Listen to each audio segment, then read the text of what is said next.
ሰላም ሰላም ውድ የዩኒት ስኩል ቤተሰቦች፣ በዚህ ቻናል ትምህርቶችን በኦንላይን እያስተማርን እንገኛለን። የምናስተምራቸው ትምህርቶችም አማርኛ፣ እንግሊዘኛ፣ ሂሳብና ሌሎችንም ትምህርቶች በማስተማር ላይ እንገኛለን። ለመማር የምትፈልጉ ቤተሰቦቻችን ቪዲዮ ላይ ባስቀመጥነው ስልክ ወይም በኢሞ፣ በቴሌግራም፣ በዋትሳፕ በሌሎችም የሚዲያ አማራጮች ሃሎ ይበሉን፣ ይደውሉልን፣ ይማሩ። በዛሬ ትምህርታችን የቪዲዮአችን ደግሞ ይዤላችሁ የመጣው እንግሊዘኛ በጥያቄና መልስ እንማማራለን። ከዚህ ጋር እንደምታያቸው የተለያዩ ጥያቄዎች አሉ። የእነዚህን ጥያቄዎች መሰረት አድርገን ምን አይነት መልስ እንመልሳለን በሚለው መልኩ ከዚህ ጋር መልሱ ተቀምጧል፣ ከዚህ ጋር ጥያቄው ተቀምጧል ማለት ነው። መጀመሪያ እያንዳንዱን ጥያቄ እንዴት በቀላል መንገድ እንደምናነብ እናያለን። እንዲሁም ደግሞ ለዚህ ጥያቄ መልስ የሚሆንስ የትኛው ነው የሚለውን ከዚህ ጋር ደግሞ እንመለከታለን ማለት ነው። ስለዚህ ከእናንተ የሚጠበቀው ትምህርቱን ወይም ቪዲዮውን እስከ መጨረሻው ድረስ ሁሌም መከታተል እንዳትዘነጉ። ወደ ትምህርታችን እንሂድ። ኦኬ፣ ከጥያቄው ስንጀምር የመጀመሪያው ጥያቄ ምን ይላል ወይም ደግሞ ተራ ቁጥር 1 ምን ይላል ወደሚለው ስንሄድ ኦኬ፣ ከኛ የሚጠበቀው ድምጻቸውን ብቻ ማወቅ ነው። ኦኬ፣ ስለዚህ የመጀመሪያዋ ሲ ነች፣ ሁለተኛዋ ኤ ነች እንደምታዩት። ስለዚህ ሲኤን ካ ብለን እናነባለን፣ ወይም ደግሞ ካ ሚል ድምፅ አለው። ኤንን እንደ ን እናነባለን። ስለዚህ በአንድ ላይ ካ ን ካን ተብሎ ይነበባል። ኦኬ፣ ከዛስ ወደዚህኛው ስንሄድ ዋይን ለብቻዋ እንደ ይ እናነባለን። ኦና ዩን እንደው በአንድ ላይ ይ ው ይው ተብሎ ይነበባል። ኦኬ፣ ከዛ ወደዚህኛው ስንሄድ ኤች ኢን እንደ ኸ፣ ኤልን እንደ ል፣ ፒን እንደ ፕ በአንድ ላይ ኸ ል ፕ ኸልፕ። ኤምኢን ሚ ብለን እናነባለን። በአንድ ላይ ካን ዩ ኸልፕ ሚ። ካን ዩ ኸልፕ ሚ ምን ማለት ነው? ልትረዳይ ትችላለህ ወይም ትችያለሽ እንደማለት ነው። እንደዚህ ብለን ስንጠየቅ ምን ብለን ነው የምንመልሰው? ምን ብለን ልንመልስ እንችላለን? ኦኬ፣ ወደ መልሱ ስንሄድ ዋይ ኢኤስ እንደሚታወቀው ኮመን ነው፣ የተለመደ ነው። የስ እንላለን። የስ ከዛ አይን አይ እንልና ኦኬ፣ ይህ ምን ብለን ያነበብ ነው? ሲኤን እንደ ካ፣ ኤንን እንደ ና አንብበናል። ስለዚህ በአንድ ላይ ካ ን ካን። ኦኬ፣ ከዛ ወደዚህኛው ስንሄድ ኤችን እንደ ኸ፣ ኤልን እንደ ል፣ ፒን እንደ ፕ ባለ ሲነበብ ኸ ል ፕ ኸልፕ። ከዛ ዋይን እንደ ኢ፣ ኦና ዩን እንደው ባለ ሲነበብ ይ ው ዩ ተብሎ ይነበባል። ሙሉ ስናነበው የስ አይ ካን ኸልፕ ዩ። የስ አይ ካን ኸልፕ ዩ ምን ማለት ነው?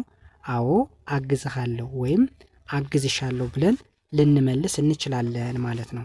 ኦኬ፣ ወደ ሁለተኛው ጥያቄ ስንሄድ ምን ይላል?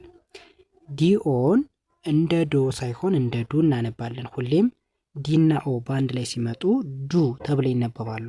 ኦኬ፣ ከዛ ዋይን ለብቻዋ ይ ብለን እናነባለን። ኦና ዩን ው በአንድ ላይ ይ ው ዩ ተብሎ ይነበባል። ኦኬ፣ ከዛስ ኤል አይን ላይ እንላለን። ኬኢን ክ ባለ ሲነበብ ላይ እክ ላይክ። ኦኬ፣ ከዛ ወደዚህኛው ስንሄድ ኤስን እንደ ስ፣ ፒኦን እንደ ፖ፣ አርን እንደ ር፣ ቲን እንደ ት፣ ኤስን እንደ ስ። ከዚህ በኋላ በቀላሉም እስ ፖ ር ች ስ ስፖርትስ ብለን እናነባዋለን። ሙሉ ሲነበብ ዱ ዩ ላይክ ስፖርትስ፣ ዱ ዩ ላይክ ስፖርትስ፣ ስፖርት ትወዳለህ ወይም ትወጃለሽ። ኦኬ፣ ከዛ ወደ መልሱ ስንሄድ ምን ብለን እንመልስ እንችላለን? ኤንኦን ኖ እንላለን። አይን አይ እንላለን። ከዛ ወደዚህኛው ስንሄድ ኤል አይን ላይ እንላለን። ኬኢን ክ በአንድ ላይ ላይ እክ ላይክ። ኦኬ፣ ከዛ ኤስን እንደ ስ፣ ፒኦን እንደ ፖ፣ አርን እንደ ር፣ ቲን እንደ ት፣ ኤስን እንደ ስ ባለ ሲነበብ እስ ፖ ር ችስ ስፖርትስ። ሙሉ ሲነበብ ኖ አይ ላይክ ስፖርትስ። ኖ አይ ላይክ ስፖርትስ፣ አይ ስፖርት አልወድም እንደማለት ነው።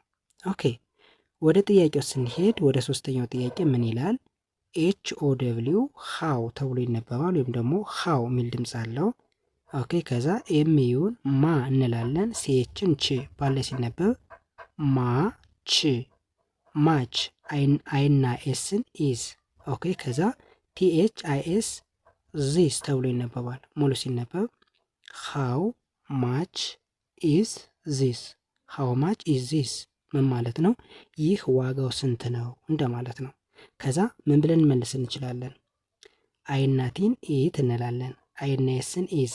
ከዛ 100 100 ተብሎ ይነበባል። ኦኬ ከዛ BIRR ብር ተብሎ ይነበባል። ሙሉ ሲነበብ ኢት ኢዝ 100 ብር ምን ማለት ነው?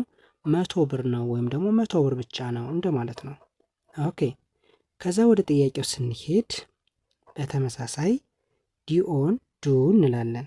ኦኬ ዋይን ለብቻዋ እንደ ይ ኦና ዩን ው ብለን ያነበብ ነው። ስለዚህ በአንድ ላይ ይ ው ዩ ተብሎ ይነበባል። ወደዚህኛው ስንሄድ ደብሊውን እንደ ዋ ኤንን እንደ ን ቺን እንደ ት ማንበብ። ስለዚህ በአንድ ላይ ዋ ን ች ዋንት ተብሎ ይነበባል። ከዛ ወደዚህኛው ስንሄድ ኦ ሚል ከመጣ ኦን እንደ ኡ እናነባለን። ስለዚህ ኤፍ ኦን እንደ ፎ ሳይሆን እንደ ፉ፣ ኦ ሳይለንት ነች፣ ዲን እንደ ድ እናነባለን። ከዛ በአንድ ላይ ፉ ድ ፉድ ተብሎ ይነበባል። ሙሉ ሲነበብ ዱ ዩ ዋንት ፉድ፣ ዱ ዩ ዋንት ፉድ ምግብ ትፈልጋለህ ወይም ትፈልጊያለሽ እንደማለት ነው። ከዛ ወደ መልሱ ስንሄድ ምን ልል እንችላለን? YES የስ እንላለን። ከዛ አይን አይ እንላለን። ኦኬ ወደዚህኛው ስንሄድ ደብሊውን ዋ እንላለን። ኤንን ን እንላለን። ቲንት በአንድ ላይ ዋ ን ች ዋንት እንላለን። ከዛ FOOD ፉድ ብለን እናነባዋለን። ሙሉ ሲነበብ የስ አይ ዋንት ፉድ፣ የስ አይ ዋንት ፉድ፣ አዎ ምግብ እፈልጋለሁ ብለን ልንመልስ እንችላለን ማለት ነው። ሶ ከኛ የሚጠበቀው ሁሌም እንደምላችሁ ፕራክቲስ ማድረግ፣ መለማመድ፣ አለመሰልቸት። በእርግጠኝነት ሁሌም እችላለሁ ብሎ የምንለቃቸውን ቪዲዮዎች እየተከታተለ የሚያይ ሰው አንድ ቀን በእርግጠኝነት እንግሊዘኛን አቀላጥፎ ማንበብ መጻፉ አይቀርም ማለት ነው። ያው እንግዲህ ማንኛውንም ነገር ለማግኘት ጥሩ ነገር ለማግኘት ውጣ ውረድ ድካም ይኖረዋል። ሰው ይህን የታገሰ ሰው እንግሊዘኛን በቀላሉ ማንበብ መጻፍ ይችላል ማለት ነው። የዛሬ ትምህርታችን ይህን ይመስላል። ቀጣይ በሌላ ትምህርት ቪዲዮ እስከምንገናኝ በያላችሁበት ሰናይ ጊዜ ሰላም ነው።